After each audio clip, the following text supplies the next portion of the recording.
Qala al-mu'allif rahimahullahu ta'ala wa nafa'ana bihi wa bi'ulumihi amin ya Allah ya Rabbal. Wa anhu, hadis dari sahabat Anas radhiyallahu an. Qala, ia berkata, qala telah berkata Abu Bakrin, sahabat Abu Bakar, di Umar kepada sahabat Umar radhiyallahu an. Radhiyallahu anhuma, semoga Allah tidak memurkai kepada sahabat Abu Bakar dan sahabat Umar radhiyallahu anhuma. Ba'da wafati Rasulullah, setelah wafatnya Rasulullah sallallahu alaihi wasallam. Intalik, kamu hendaknya pergi bina dengan kita, illa Ummi Aiman, kepada sahabat Ummi Aiman radhiyallahu anha, radhiyallahu, semoga Allah tidak memurkai anha, dari Ummi Aiman. Nazuruha, kita menziarahinya, nazuruha, kita mengunjunginya, kama kana, sebagaimana terjadi siapa Rasulullah SAW yazuruha, menziarahi Ummi Aiman, Rasulullah menziarahi Ummi Aiman. Yazuruha, Rasulullah menziarahi Ummu Aiman. Walaman tahaina, maka tatkala kita semua sampai ilaiha, kepada Ummu Aiman, bakat, maka ia menangis. Faqala, maka berkata Abu Bakar dan Umar laha, kepada Ummu Aiman, ma yubkiki, apa yang menjadikanmu menangis? Ma yubkiki, apa yang menjadikanmu menangis? Amma ta'lamina, apakah kau tidak tahu, annama indallahi, sesungguhnya sesuatu yang ada di sisi Allah. Annama indallahi, sesungguhnya segala sesuatu yang ada di sisi Allah Ta'ala khairun, adalah lebih baik, li Rasulillah, bagi Rasulullah SAW.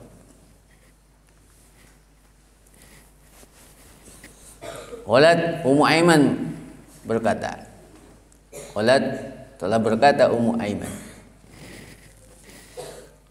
inni la abki, sesungguhnya aku tidaklah menangis.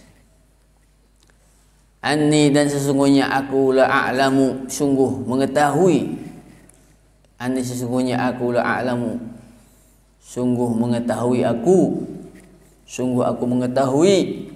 Annama indallahi, sesungguhnya segala sesuatu yang ada di sisi Allah khairun, adalah lebih baik, li Rasulillah, bagi Rasulullah. Walakinni, tetapinya sesungguhnya aku, abki, aku menangis. Annal wahya, sesungguhnya wahyu, qadin qata'a, sungguh telah berhenti wahyu, minas samai, turun dari langit. Fahayyajat huma, maka menggerakkan Ummu Aiman kepada Abu Bakar dan Umar. Fahayyajat huma, maka menggerakkan Ummu Aiman kepada Abu Bakar dan Umar, alal bukai, untuk menangis. Faja'ala, maka jadilah keduanya, yabkiyani, menangis keduanya, ma'aha, beserta Ummu Aiman. Faja'ala, jadilah keduanya, yabkiyani, ya, atau faja'ala, mulailah keduanya, yabkiyani, keduanya menangis, ma'aha, beserta Ummu Aiman. Rawahu Muslimun, hadis riwayat Imam Muslim. Rawahu, telah meriwayatkan atas hadis tersebut Muslimun, Imam Muslim. Wa qad sabaqa, telah terdahulu hadis ini, fi bab ziyarati ahli khair, dalam bab menziarahi ahli kebaikan. Jadi hadis ini nomor 452, riwayat dari sahabat Anas bin Malik radhiyallahu anhu. Kata sahabat Anas, suatu ketika Abu Bakar berkata kepada sahabat Umar, "Hei Umar, ayo kamu pergi dengan kita untuk menemui Ummu Aiman."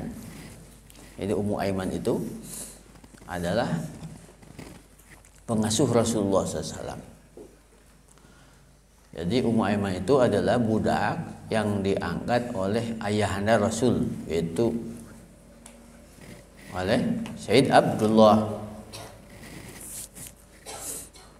Jadi ketika Rasul lahir, Ummu Aiman ikut menghadiri. Ketika wafat ayahandanya, Ummu Aiman tahu. Bahkan ketika ibundanya Sayyidah Aminah pergi ke Madinah ya, untuk menemui saudaranya, pulangnya dari Madinah ya, menziarahi makam Sayyid Abdullah dan akhirnya wafat di perjalanan. Yang membawa pulang ke Mekah Rasulullah yang masih kecil adalah Ummu Aiman. Ketika Rasulullah diangkat jadi Nabi, Ummu Aiman juga termasuk yang beriman. Namun ketika Rasulullah menikah dengan Siti Khadijah, maka Ummu Aiman dimerdekakan dari budaknya oleh Rasul. Nah, tapi walaupun demikian, Ummu Aiman terus selalu mendampingi Rasul. Ketika Rasul pindah diasuh oleh kakeknya, Ummu Aiman ikut ke rumah kakeknya. Pindah ke rumah Abu Thalib ya, ikut pindah. Hanya ketika menikah dengan Siti Khadijah, maka Ummu Aiman dibebaskan dari perbudakannya, merdekakan oleh Rasulullah. Yang Ummu Aiman menikah ya.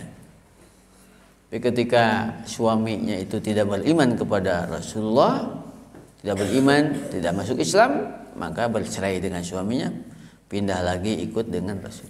Jadi Ummu Aiman itu adalah orang yang mengikuti perkembangan Rasul dari semenjak kecil sampai wafat. Karena memang Rasul wafat, Ummu Aiman masih hidup.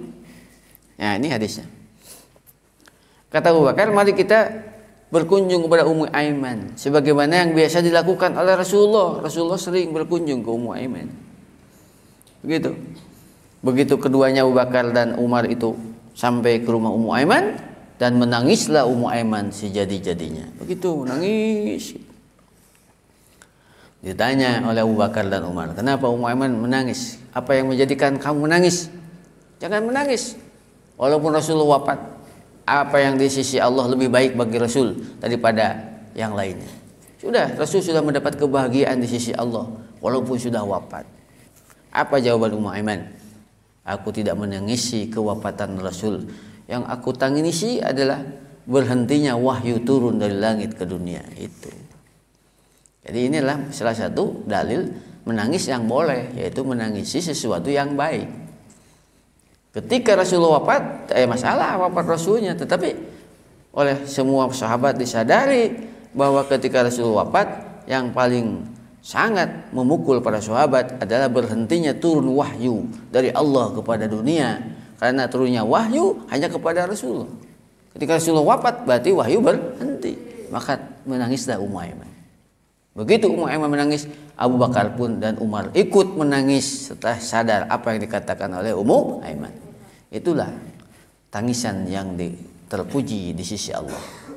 Ummu Aiman menangisi karena putusnya wahyu yang turun dari Allah kepada dunia ini setelah wafatnya Rasulullah SAW.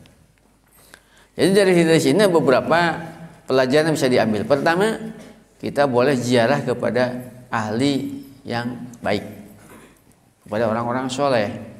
Abu Bakar dan Umar menziarahi Ummu Aiman. Berarti ini adalah dalil kita ziarah kepada orang-orang ahli ibadah. Boleh kita berziarah, berkunjung kepada orang-orang yang ahli kebajikan. Yang kedua, yang tadi, boleh menangisi sesuatu hal yang baik. Yang ketiga adalah kita boleh memelihara hubungan dengan seseorang yang memiliki hubungan dengan orang tua kita.